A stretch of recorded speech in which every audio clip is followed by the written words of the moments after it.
Go. So hello everyone, good evening. So we are the group 2 together with my group mates. We're going to discuss about the lesson 2 in our module. So the topic that was assigned to us, the accommodation center. So first,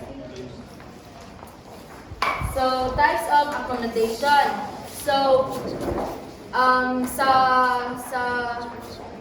hospitality and tourism industry is need job accommodation, di ba? For example, sa kanang mga tourist, sa kanang mga tourist nga mo-visit diri sa atong country or sa other country, need nila accommodation para naa sila makastihan overnight or mapahingahan.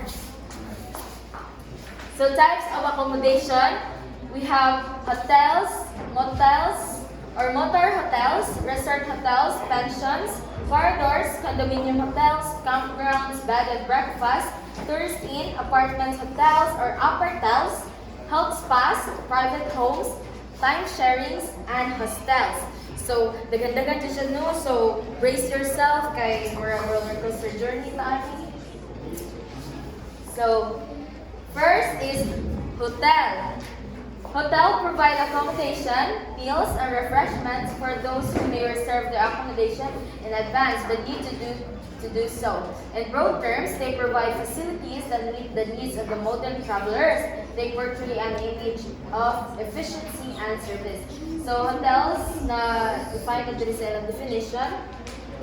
So mao na yung kanang common nga like if kanang mo-visit like places nga kanang unfamiliar sa ato, book tag hotel para naatay makastayan overnight. So ang hotel, it states here that they meet the needs of a modern travelers.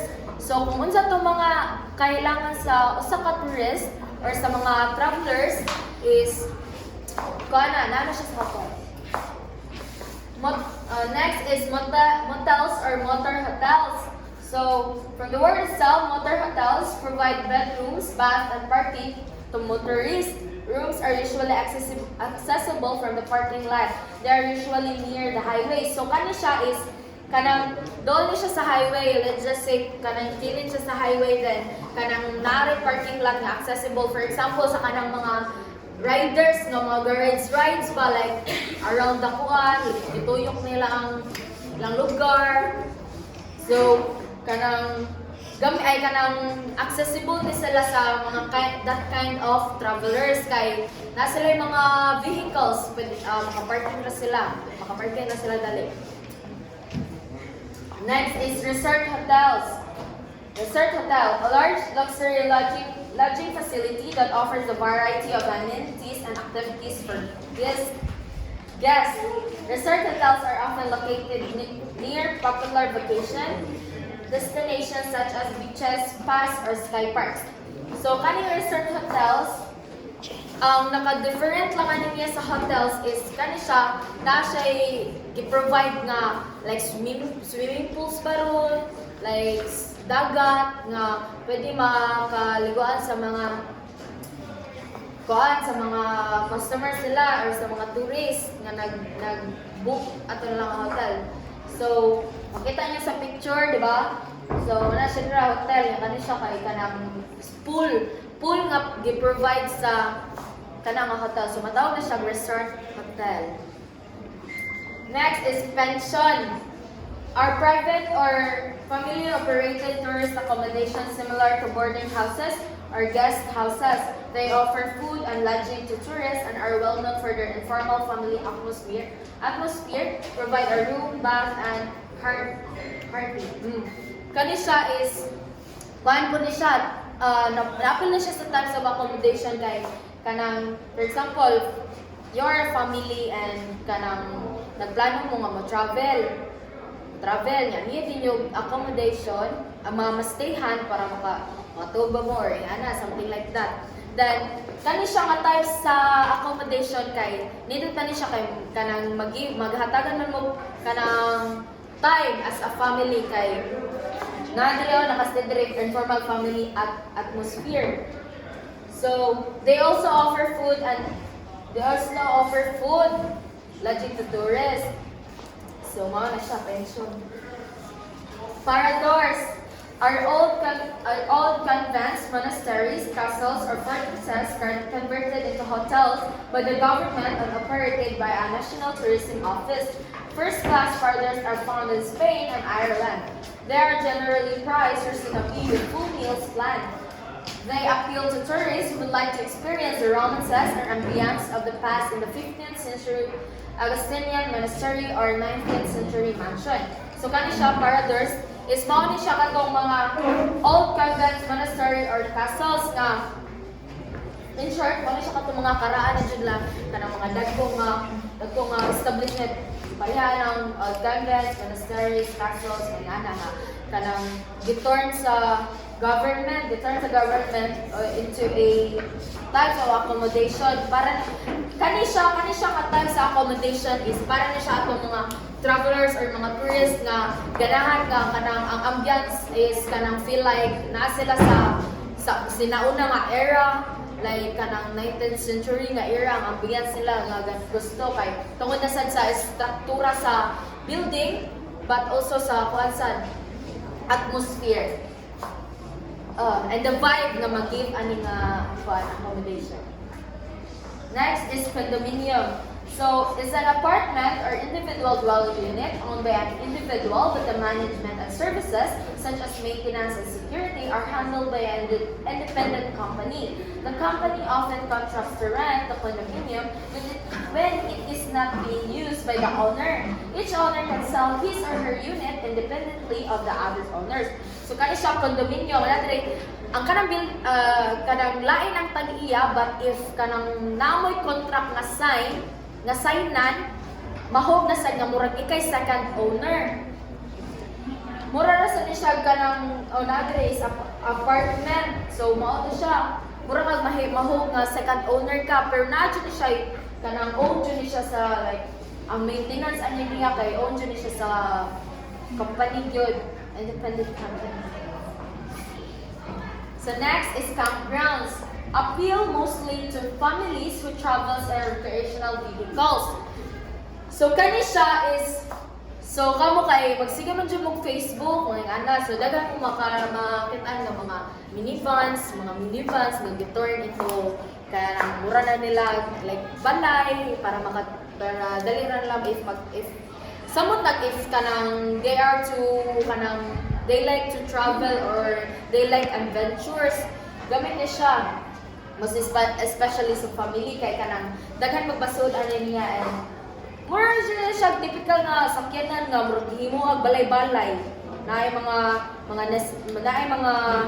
kanang things dito nga need ninyo when mag-camping mo ana. So wala ti man ninyo pagka-pamilya mo ni kanang travel abang na po. Next is bed and breakfast or B&B. Is a place to stay that offers a room for the night and breakfast in the morning. B&Bs are often small, family-run properties that are designed to feel like home. So, kani siya. So kani siya is kanang, it's like, same as siya sa kanang mga sa accommodation, but kani siya kay nag-gaan sa siya like, dili la kay it's not like they only provide bed to sleep but they also provide breakfast so you can eat. Ano siya? Tourist Inn. Nice tourist inn. A lodging establishment catering to transients which does not meet the minimum requirements of an economy hotel.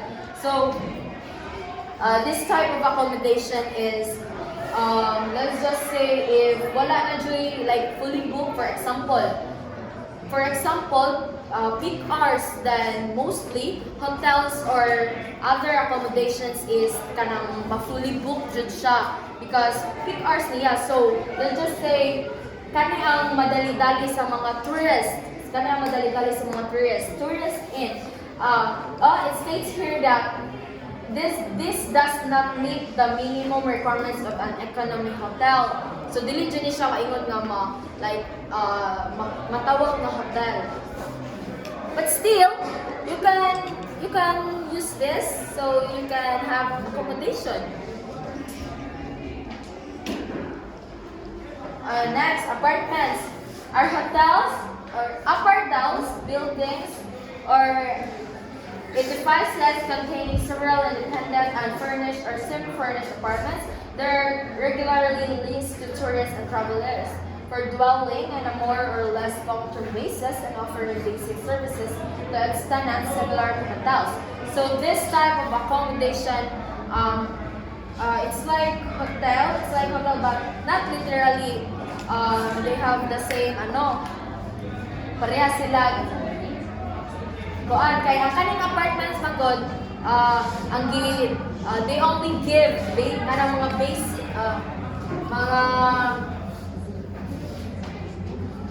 they only give basic services sa ilang mga tenants or sa person nga nag-rent sa ilang apartment or nagbaya ng apartment. They similar sila sa hotels, yes, but not literally nga nakuha dyan niya tanan kay this also is kanang wala kasad na meet sa kanang standard niya ba. So by the way, kanina siya is na-discuss na ni siya pag like first semester magro na to. Oh, so I know na namoy ka ng like insights about this topic, but yeah, let's go on.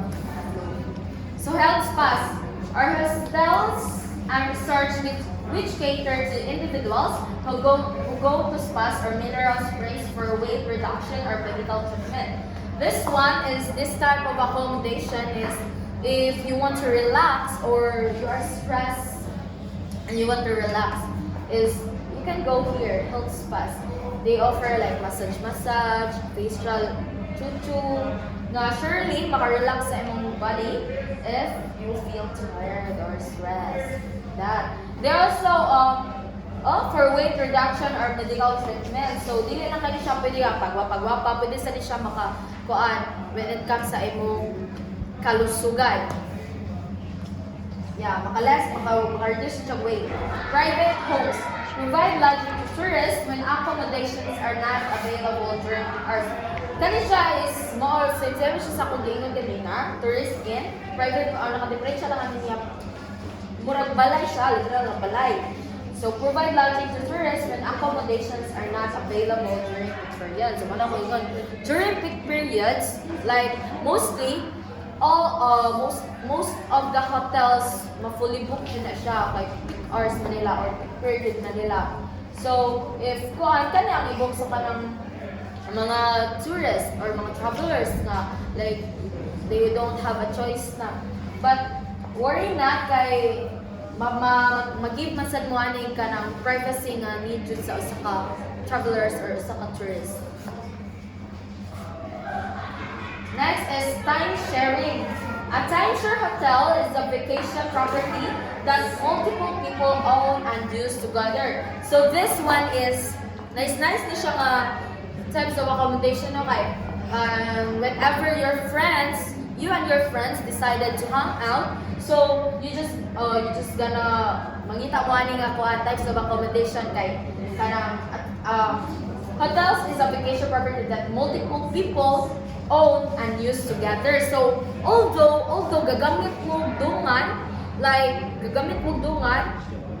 you still have a privacy. Nadya kung may privacy kay kanang lahi-lahi man ko ana na like kaptulgan sa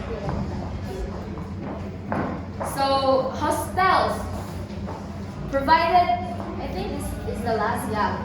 So lastly, hostels provide minimal amenities such as bunk bed and a commonly shared toilet and bathroom. The travelers provides his or her own bedding. They appeal mostly to young travelers. So kani siya is as you can see in the picture is share. Mura siya like gi-provide nga bed, but like double bed, so na kay maka-share og tulong baron. Ana. And mostly daw ang mga mo avail ani nga mga type nga accommodation is katong mga bata-bata pa dyan, mga batanon. Siguro ang mga katong mga adult na or mga edad na, and comfy sila ani nga types of accommodation. But yeah, makasabot na tanan nila. So, nasa dire, the traveler provides his or her own bedding. So, yeah, provide mo din mo. Last. Thank you. So the next is the hotel classifications of hotels. So classifications of hotels, there are different ways of clarifying hotels, such as location, type of guest, price, according to locations. Hotels may be center city, suburban airport or highway based on the guest type. Hotels are classified as a commercial conventions or resort according to price. Hotels are categorized as economy standard, first class, or deluxe. When we say clarifications of hotels, the hotel clarifications, it is the way of categorize hotel based on a factors barriers such as service, size, target, and the locations. When we say size, it is the size of the bed of your book. So, like for an instance, you and your family are having vacations and you book hotels good for 4 or 5 packs. So in order for you to book, and you have to check the size in before you booking, and that's what size said. And the next is the target. So if you and your family are in a highly expensive, so you have to choose the 5-star or the above 5-star above hotel. So the next also is the service. The service is also narigyan na siya sa imong pag-book. So yeah, mo na to. So if mag-book ka sa imong hotel or accommodations, is you have to choose wisely in a Yang review is a 5-star and good review, and feedbacks bitaw niya may 5 like that. And also the location. Yeah, before ka mag-book of hotel, before you book a hotel or accommodation, you have to check the location if safe ra ba mo sa imong family, boyfriends or friends. So if that type in your allocation is really you guys are really into the city lights or like in the view, so you have to choose the hotels or accommodation that the view is very what do you call this one? Very aesthetic and very nature and city lights. Yeah, like that. That's all. Thank you.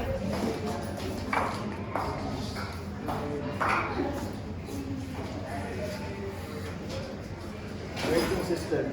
A number of independent rating guides have been published by individuals, automobile associations, and travel organizations, using various combinations of star, DAGs, and alphabetical indicators. Most rating systems are based on the quality of the physical structure, furnishings, and maintenance and housekeeping, and overall service experience. Individuals inspect the hotels and restaurants every year. Many are regional field representatives who submit detailed reports to the corporate office. The raters are not known by the establishment they rated. So, the rating system is designed to provide travelers with an idea of the quality and amenities offered by the property. The ratings typically range from 1 stars to 5 stars. And so every year na mo duol daw sa kanang establishment to inspect if or moglado sa ilang establishment kung para ma-maintain ilang kanindot sa ilang palibot. And the following are used to rate hotels, motels, chains, resorts. So 1 star. So 1 star is it has basic accommodation with minimal amenities and limited services and simple furnishing with basic essentials for staying overnight.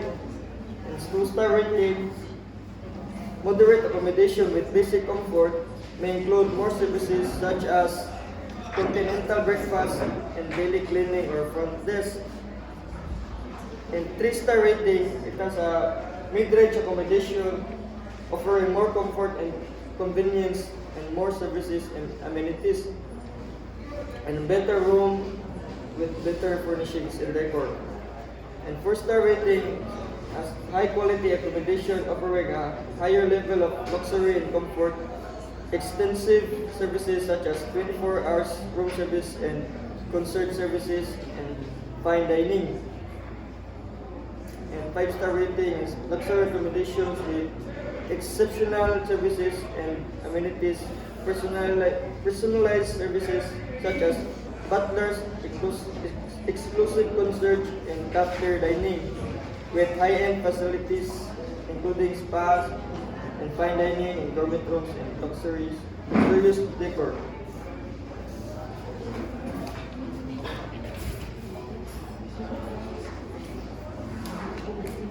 So, good evening, everyone.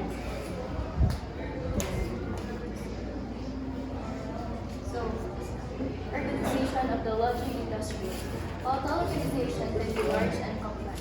A typical hotel has 7 major divisions, namely personal, engineering and maintenance, accounting, security, food and beverage, marketing and sales, and room division. Each division is run by its own division head. First, the personal division recruits new employees and administers policies and employee benefits for the companies. Personal division responsible for hiring employees and managing benefits. Example, recruiting new receptionists and providing health insurance.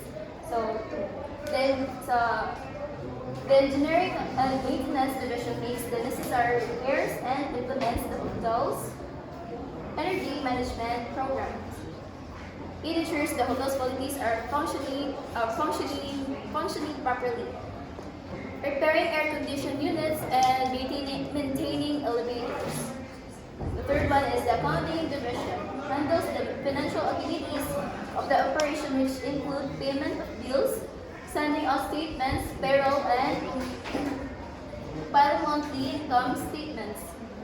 So it manages financial operations like payroll, payments, example, processing guest payments and employee salaries. And the fourth one is the security division.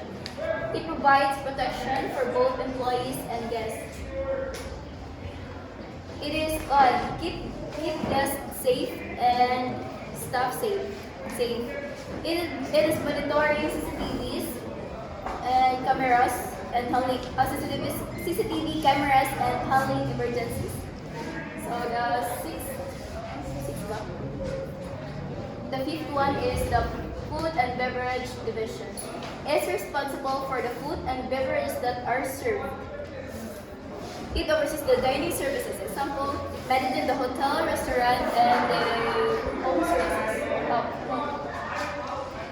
Room services. The sixth one is the marketing and sales division. It's responsible for selling the rooms and for food service. It is involved in advertising, development of promotional materials, and making direct contacts with prospective clients. It is promotes the hotel and attracts customers.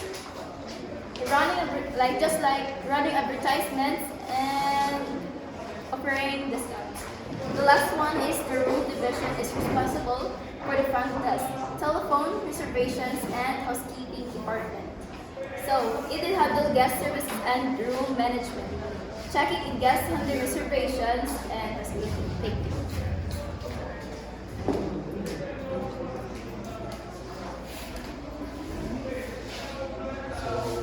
guys, I'm Inyel Dagoy.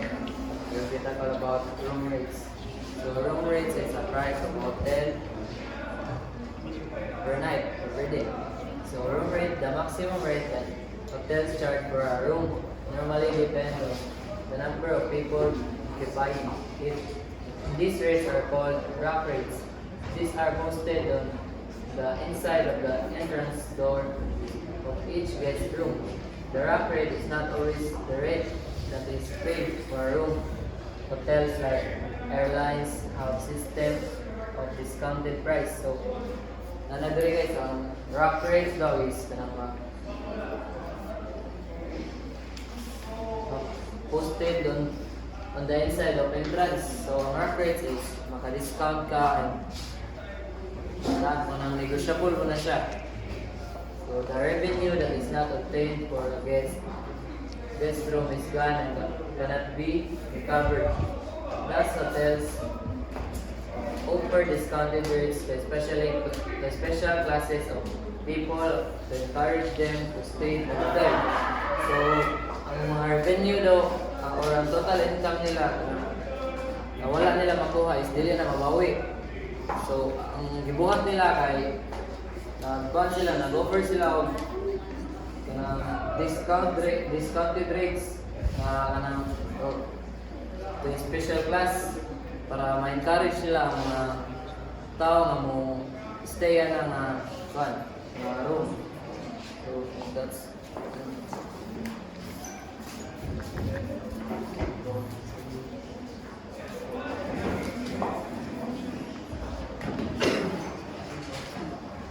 So good evening, I am Deo Promadora, and tonight I am going to discuss with you about the hotel profitability. So in hotel profitability, there are 5, and I am going to discuss with you about the room occupancy. A simple measure of a hotel's profitability is its room occupancy. So, hindi nyo diri ma-measure nyo ang kanang profit sa isa ka hotel through room occupancy, kung pila numbers of room na occupied within that day or a period of time.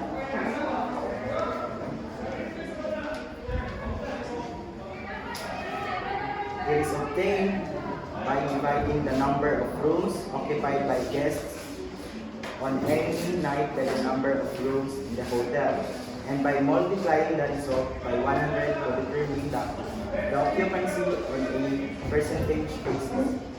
For instance, if a 125-room hotel has 75 rooms occupied on a particular night, its occupancy will be. So, hindi mo diri at one divide ang number of rooms occupied by guests within that particular day. So, example diri sa isa ka 125 room, 75 ka buok ang na-occupied. Divided by the number of room in a hotel, which is 125. So 75 divided by 125, we will get a quotient of 0.6. So 0.6 multiplied by 100, we will get a product of 60%. So, kini si 60%, mauni siya ang profit niya within that particular day. So, ato apog ma-measure ang profit sa room occupancy within a span of time like isa ka week, isa ka month, or over a year. So, how?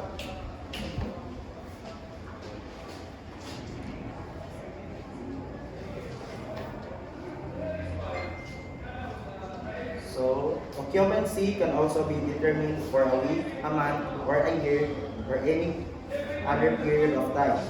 In this case, the numerator is the number of rooms. So, itong ibutang ang dividend niya kay mo to ang number of rooms. Ito siya ang nasa kumoy. Ito ang numerator. And the denominator is the number of rooms available times the number of days within that period of time. So, example ani, if we want to know the occupancy for a week in a 125-room hotel in which 463 rooms were occupied during that week. So, okay, God. So first, ang giingon ato ang numerator kay ang rooms occupied within that span of time. Like, ato akong giingon over a week man. So, sa ato isang ka week natay 463 ka room nga na-occupied. Divided by the number of rooms in the hotel times the number of period of day. So, ang naa dito 125 ka room multiplied by 7, which is 7 week. 125 times 7 and multiply it by 100 para makuha to ang iyang kung pila ang iyang profit sa kanang week. So, first, ito sa multiply ang 125, which is the number of room, times 7, number of days. So, 125 times 7, that ay 0.529 point something taas yan. So, ito yung diri 463 multiplied by katong product sa number of days and number of hotel. So 125 times 7 is 875. So karon 463 divided by 875 multiplied by 500 multiplied by 100 makakuha ta og 52.9%. So bali ang kani siyang 52.9% mao ni siya ang total profit sa isa ka hotel over a week.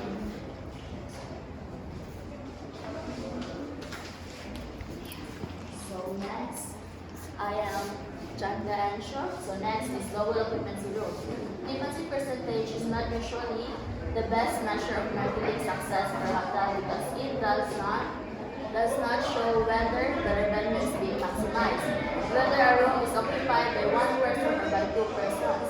The occupancy percentage will not change, but the revenue obtained will be changed. It is for this reason the hotels determine the occupancy and the global occupancy rate, which is the number of room occupied by more than one person. So, occupancy percentage is the one now tell us or show us kung pila jud ang rooms or available rooms nga currently being used. However, it doesn't tell us nga like kanang each room kung pila jud ang tao dira nga pila ang tao nga nag-occupy ana niya. O dili ko na siya like kanang occupy. Dili ko na siya like kanang how much money the hotel making those rooms. So that's why ang hotel ila nang i-track each room kung pila jud ang mga tao dira or asa nga room na naay double occupancy rate. So that measure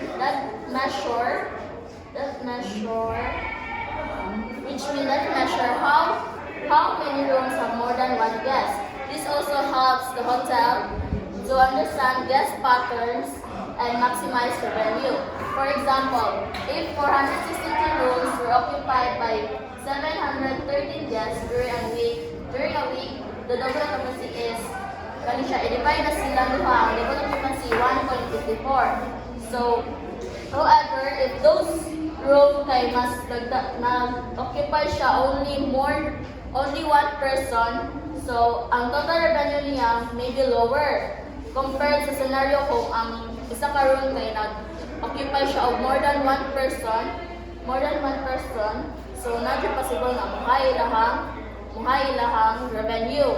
So na especially if ang hotel kay na sila charges sa mga additional guests. That's all. Next. So, good evening, Sir Kyle. Good evening, everyone. My topic is average rate per room occupied.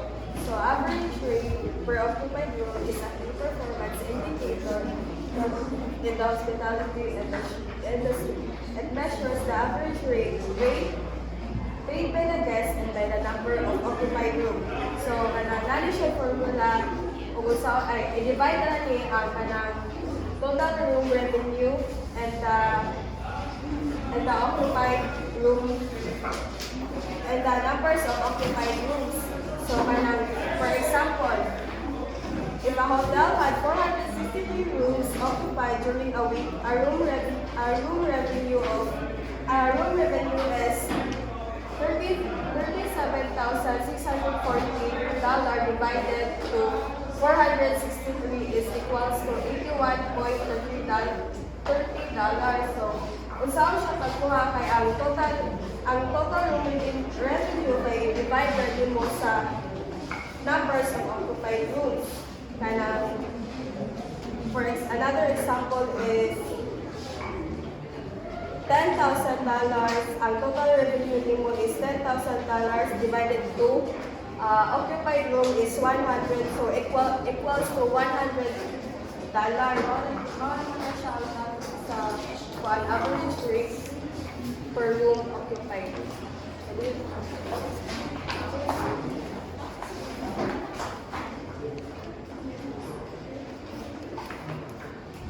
Okay, so my name is Roshalda Macalar. The next is average daily rate per guest.